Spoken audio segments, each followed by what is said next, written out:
నా తెలంగాణ కోటి రత్నాల వీణ అంటూ ప్రకటించి ఇప్పటికీ ఉద్యమానికి ప్రేరణను అందిస్తున్నటువంటి మహాకవి దాశరథి. మరి ఈరోజు మన వీడియోలో దాశరథి కృష్ణమాచార్య గురించి పూర్తి వివరాలు చూద్దాం. దాశరథి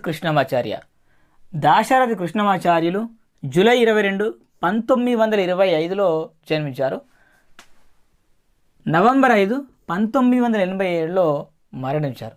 సో ఈ విధంగా 1925లో జన్మించి 1987లో మరణించారు. కాకపోతే కొన్ని పుస్తకాల్లో 1927 అని ఉంది. దాశరథి జన్మస్థలం తీసుకున్నట్లయితే మహబూబాబాద్ జిల్లా చిన్నగూడూరు గ్రామం. మహబూబాబాద్ జిల్లాలో చిన్నగూడూరు అనే గ్రామంలో జన్మించారు. అయితే ఈయన తండ్రి పేరు దాశరథి వెంకటాచార్యులు. దాశరథి కృష్ణమాచార్యుల తండ్రి పేరేంటి? దాశరథి వెంకటాచార్యులు. ఈయన సోదరుడు కూడా ప్రముఖ కవి, మరి గొప్ప వ్యక్తి. ఆయన ఎవరు అంటే దాశరథి రంగాచార్య. మీరు 9th క్లాస్లో రంగాచార్యతో ముఖాముఖి అనే ఒక పాఠం ఉంది. మరి ఆ పాఠం యొక్క రచయిత ఎవరు అంటే, మరి మోదుగు పూలు లాంటి గొప్ప గొప్ప నవలలు రాసింది ఎవరు అంటే, మరి దాశరథి రంగాచార్యులు గారు. వీరి యొక్క సోదరుడే అన్నమాట.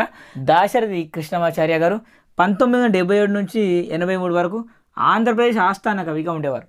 ఆంధ్రప్రదేశ్ ఆస్థాన కవిగా పనిచేసినటువంటి రెండవ వ్యక్తి ఎవరు అంటే దాశరథి కృష్ణమాచార్యులు. ఈయన మరి 1977 నుంచి 83 వరకు పనిచేశాడు. ఆంధ్రప్రదేశ్ ఆస్థాన కవిగా పనిచేసినటువంటి మొదటి వ్యక్తి ఎవరు అనే ప్రశ్న ఇక్కడ ఉద్భవిస్తుంది. ఆయన ఎవరు అంటే చెల్లపిల్ల వెంకట శాస్త్రి గారు. మరి రెండవ వ్యక్తి ఎవరు అంటే దాశరథి కృష్ణమాచార్య గారు.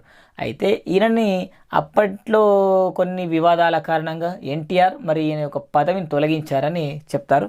ఇక ఆ తర్వాత తీసుకున్నట్టు ఈయన కొన్ని బిరుదులు ఉన్నాయి. అవేంటంటే ఒకటి అభ్యుదయ కవితా చక్రవర్తి. అంతేకాకుండా రెండవది కవిసింహ అని కూడా అంటారు. ఈయనకు కవిసింహ అనే బిరుదు కూడా ఉంది. ఆంధ్ర కవితా సారథి అనే బిరుదు కూడా ఉంది. ఈ విధంగా అభ్యుదయ కవితా చక్రవర్తి, కవిసింహ, ఆంధ్ర కవితా సారథి, ఈ 3 బిరుదులు మరి కృష్ణమాచార్యులకు ఉన్నాయి. అవి కాకనే ఈయనకు అభ్యుదయ కవి అని, అంతేకాకుండా దాశరథి అని రకరకాల పేర్లతో ప్రసిద్ధి చెందాడనమాట. ఈ విధంగా సోదరుడు దాశరథి రంగాచార్య కూడా ఒక గొప్ప కవే. దాశరథి కృష్ణమాచార్యులు రాసినటువంటి కొన్ని రచనలు ఉన్నాయి. అవేంటో ఒకసారి చూద్దాం. అగ్నిధార, రుద్రవీణ, మహాంధ్రోదయం, పునర్నవం, అమృతాభిషేకం, నవమి, నవమంజరి, దాశరథి శతకం. ఇక్కడ ఒక విషయం గుర్తుంచుకోవాలి. దాశరథి శతకం కంచర్ల గోపన్న రాసింది కూడా ఒకటి ఉంది. అది వేరు. ఈయన దాశరథి కృష్ణమాచార్యులు ఈ రాసినటువంటి దాశరథి శతకం వేరు. సో దాశరథి శతకం అనే పేరుతో 2 గ్రంథాలు ఉన్నాయన్నమాట. ఇక తర్వాత తిమిరంతో సమరం.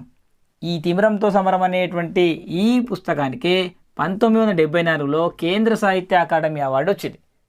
కేంద్ర సాహిత్య అకాడమీ అవార్డు పొందిన మరి దాశరథి రచన తిమిరంతో సమరం. ఇక తర్వాత 10వది కవితా పుష్పకం. ఈ కవితా పుష్పకం అనే గ్రంథానికి 1967లో ఆంధ్రప్రదేశ్ సాహిత్య అకాడమీ అవార్డు కూడా వచ్చింది. ఇవి చాలా చాలా ఇంపార్టెంట్ సంవత్సరాలతో సహా. తర్వాత ఆలోచనలు, ఆ తర్వాత గాలిబ్ గీతాలు. ఇది కూడా చాలా చాలా ఇంపార్టెంట్ రచన. ఈ గాలిబ్ గీతాలు అనే రచనకు 1964వ సంవత్సరంలో ఉత్తమ అనువాద పురస్కారం లభించింది. ఉత్తమ అనువాద పురస్కారం గాలిబ్ గీతాలకు వచ్చింది. అంతేకాకుండా ఈ గ్రంథాలు రాయడమే కాదు, అనేక సినిమాలకు పాటలు కూడా రాశారు. ఆయన సినీ ప్రస్థానం 1961తో ప్రారంభమైంది. మరి 1961లో ఇద్దరు మిత్రులు అనే సినిమా వచ్చింది. ఈ సినిమాలో పాట రాసి అప్పటి నుంచి మరి సినీ గేయ రచయితగా కూడా ఈయన స్థిరపడిపోయాడు. దాశరథి కృష్ణమాచార్య గారికి ఆంధ్ర విశ్వవిద్యాలయం కళాప్రపూర్ణ బిరుదుతో సత్కరించింది. ఆంధ్ర యూనివర్సిటీ కళాప్రపూర్ణ బిరుదు ఇస్తుంది ఎవరికైనా. మరి ఇది ఒక గౌరవప్రదమైనటువంటి ఒక బిరుదు లాంటిది అన్నమాట. ఇక తర్వాత ఈయన నిజాంను వ్యతిరేకించాడు. నిజాం ప్రభువుకు వ్యతిరేకంగా తెలంగాణ ఉద్యమంలో పాల్గొని చివరికి నిజామాబాద్ జైలు శిక్షను కూడా అనుభవించాడు. ఈయనతో పాటు ఈయన జైలుమేట్, ఈయన రూమ్లో ఉన్నటువంటి మరో వ్యక్తి ఎవరంటే వట్టికోట అల్వార్ స్వామి. సో ఈ విధంగా మరి నిజాం ప్రభువుకు వ్యతిరేకంగా సాహిత్యాయుధాలు సంధించినటువంటి గొప్ప వ్యక్తి దాశరథి కృష్ణమాచార్యులు. మరి ఈయన రాసిన కొన్ని ప్రసిద్ధమైనటువంటి డైలాగ్స్, కొటేషన్స్ ఉన్నాయి. అవేంటో చూద్దాం. అవి మామూలు డైలాగులు కావు, ఉద్యమానికి ఊపిరి పోసేటటువంటి అద్భుతమైనటువంటి మాటల తూటాలవి. నా తెలంగాణ కోటి రతనాల వీణ. ఇది తెలంగాణ ఉద్యమంలో కీలక పాత్ర పోషించినటువంటి ఒక ముఖ్యమైనటువంటి డైలాగ్ అన్నమాట. తర్వాత నా నిజాం రాజు జన్మల బూజు. నిజాం రాజుని విపరీతంగా విమర్శించాడు. అది కూడా అంత ధైర్యం చేసి సాహసించాడంటే మరి ఒక అద్భుతం అని చెప్పాలి. తర్వాత నా పేరు ప్రజాకోటి, నా ఊరు ప్రజావాటి. ఈ విధంగా సర్వమానవ సౌభ్రాతృత్వాన్ని తెలియజేయడం జరిగింది. నా పేరు ప్రజాకోటి, నా ఊరు ప్రజావాటి అని మరి సర్వమానవ సౌభ్రాతృత్వాన్ని కాంక్షించిన గొప్ప కవి అన్నమాట. తర్వాత నన్ను కని పెంచినట్టే కరుణామయి నా తెలంగాణ నన్ను కని పెంచినటువంటి గొప్ప కరుణామయి అని చెప్పుకున్నాడు తెలంగాణ గురించి. అనాథునిగా సాగుతోంది అనంత సంగ్రామం. వెనకటి నుంచి ఇప్పటి వరకు అంటే అనాదిగా సాగుతుంది అనంత సంగ్రామం, పెద్ద యుద్ధం అట. మరి అది ఎవరికంటే అనాథునికి ఆగర్భ శ్రీమంతునికి మధ్య. ఈ విధంగా సామ్యవాద దృక్పథాన్ని మరి సమాజం మార్పును కోరుకుంటూ రాసినటువంటి డైలాగ్ ఇది. సో ఇట్లా ఒకటి కాదు రెండు కాదు, ఈయన రాసినటువంటి గ్రంథాల్లో అనేక విషయాలు మనకు తెలుస్తాయి. ఒక్కసారి దాశరథి సాహిత్యం కనుక చదివితే మరి ఆయన ఫ్యాన్స్ అయిపోతారు. అంత అద్భుతమైనటువంటి సాహిత్యం ఉంది. అందులో ఏదో టైంపాస్ కోసం ఉన్న సాహిత్యం కాదు, సమాజంలో మార్పు రావాలని కాంక్షించాడు. అంత అద్భుతమైనటువంటి సాహిత్యాన్ని మన తెలుగు ప్రజలకు అందించిన గొప్ప వ్యక్తి దాశరథి కృష్ణమాచార్యులు. ఇక తర్వాత తీసుకున్నట్లయితే దాశరథి రాసినటువంటి రుద్రవీణ అనే కవితా సంపుటిని తెలంగాణ ప్రజలకు అంకితం ఇచ్చాడు. తెలంగాణ ప్రజలకు అంకితం ఇవ్వబడినటువంటి దాశరథి రచన ఏదట? రుద్రవీణ. ఇక తర్వాత తీసుకున్నట్లయితే దాశరథి శాంతి విప్లవవాది అని చెప్పి పేర్కొని ప్రశంసించింది ఎవరు అంటే జీవి సుబ్రహ్మణ్యం గారు. జీవి సుబ్రహ్మణ్యం గారు దాశరథి గారిని ఏమన్నారు?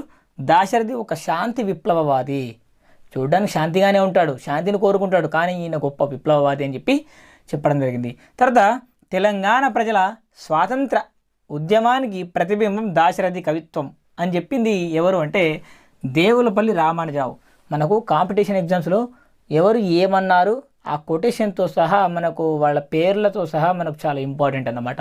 సో ఈ విధంగా మన కాంపిటీషన్లో ఇట్లా అడగచ్చు, తెలంగాణ ప్రజల స్వాతంత్ర ఉద్యమానికి ప్రతిబింబం దాశరథి కవిత్వం అని పేర్కొన్నది ఎవరు? దేవులపల్లి రామానుజరావు గారు. ఇక తర్వాత తీసుకున్నట్లయితే ఈయన చెప్పిన ఇంకా కొన్ని అద్భుతమైనటువంటి కొటేషన్లు తీసుకున్నట్లయితే తెలంగాణము రైతుదే, మొసలినక్కకు రాజరికంబు దక్కుని అన్నాడు. అంటే తెలంగాణ అనేది ఒక రైతుది, మొసలి నక్కకు రాచరికంబు దక్కునే. మొసలి నక్క అంటే ఎవరు ఇక్కడ? నిజాం ప్రభు అన్నమాట. నిజాం ప్రభువును వ్యతిరేకించాడు ఈ విధంగా.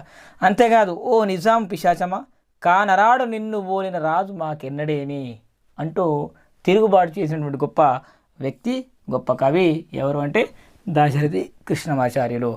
ఈ విధంగా ఇంతకుముందు తామసి అనే పాఠం ఉండేది. పాత 10th క్లాస్ పుస్తకాల్లో తామసి అనే ఒక లెసన్ ఉండేది. మరి ఇది ఆధునిక పద్య కవిత అనే ప్రక్రియ చెందింది. అమృతాభిషేకం అనే పుస్తకంలో దీన్ని తీసుకోవడం జరిగింది. ప్రస్తుతం తెలంగాణ పాఠ్యాంశాల్లో 10th క్లాస్లో వీర తెలంగాణ అనే ఒక పాఠం ఉంటుంది. మరి దీన్ని రాసింది కూడా దాశరథి కృష్ణమాచార్యులు గారే.